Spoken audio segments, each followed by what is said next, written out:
and welcome to Freshly Served, the healthy vegan cooking show. I'm Heather and tonight we're going to make a spinach coconut curry. Now I've got mine going with some millet on the back. I like to serve it over millet because it has such a nice soft texture and the curry juices get all over the millet and it's really nice and yummy. But you can serve it over whatever you like. Now what we're going to start with is I've got a pot here. And you want a pot big enough to hold however much you're making. Now this pot is large for the amount that I'm making, but I have this size pot and I'm using that one for the millet, so that's what we gotta go with. Alright, so heat this up to medium-high. I've got about 6 out of 9 on my stove. Wait for that to heat up, and then what I'm gonna use actually is some coconut oil. Because I'm making a coconut curry, ooh, that spoon is not good. I'll use a knife. Because I'm using coconut milk in this curry, I'm also going to use some coconut oil. Now with coconut oil, you do have to wait for it to melt before you put your vegetables in, which is not what I usually do. I don't like to heat the oil before I put the vegetables in, because the reason we put the oil in is to coat the vegetables, not the pan. So if you heat the oil up before you put your vegetables in, you're just letting your oil cook, which is not the healthiest thing to do. When oil cooks, it creates free radicals.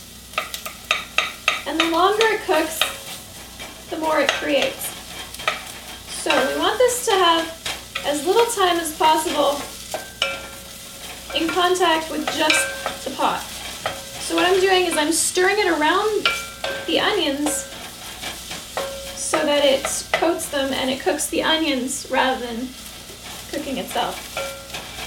I'm using red onions tonight, and in this dish I like to slice them and then just slice those slices in half, so they're kind of like a half moon kind of deal. But that's personal preference. How you chop your vegetables is up to you.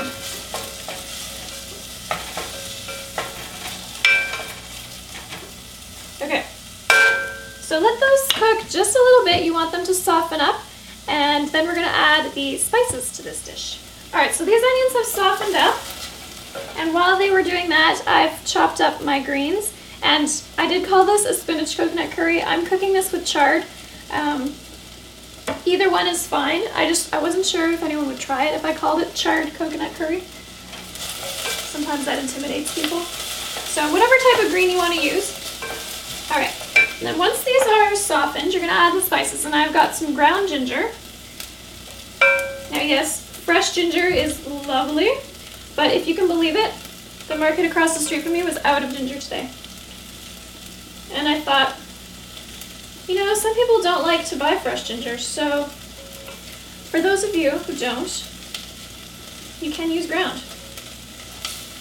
Looked like I was putting a lot in there, but it's just the holes on the thing were not letting the ginger out.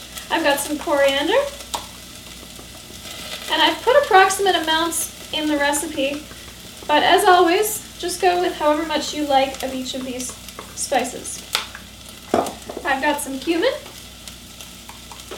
Now going back to the oil for a minute, I mentioned that when you heat oil, it starts to form free radicals.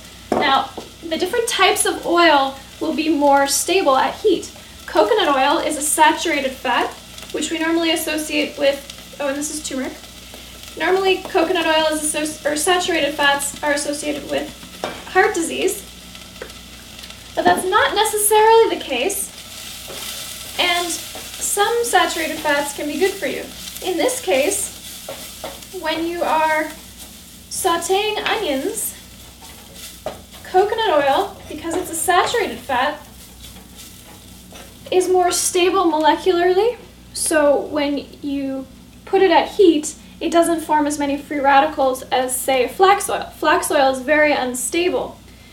It's very healthy for you in terms of just the fat, but if you heat it up, it creates a lot of free radicals. That's why they say not to cook with flax oil. Now you'll often see, if you watch my show, I cook with olive oil most of the time. Olive oil is monounsaturated, which means that it is fairly stable, not as stable as coconut oil, but not as unstable as flaxseed oil, and it's closer to the coconut oil end of the spectrum.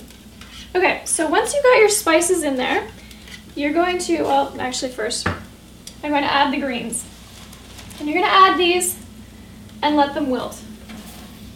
So, it's actually a good thing I have this big pot, because check out how full it's going to get.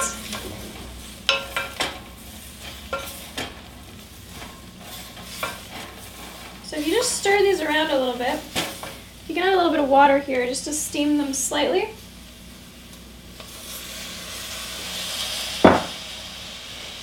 That'll help them wilt.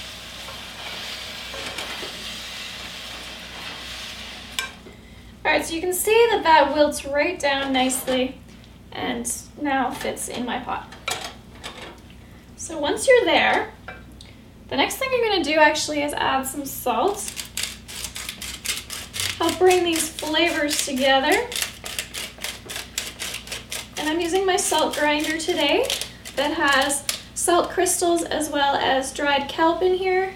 Or can you see it? Oh, it's getting all steamy now. You can't see it anymore.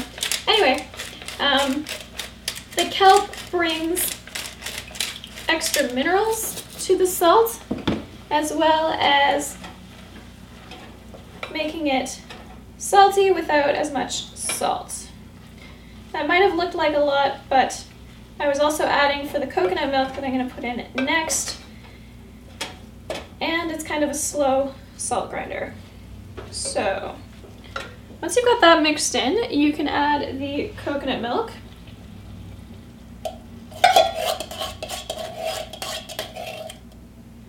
Okay.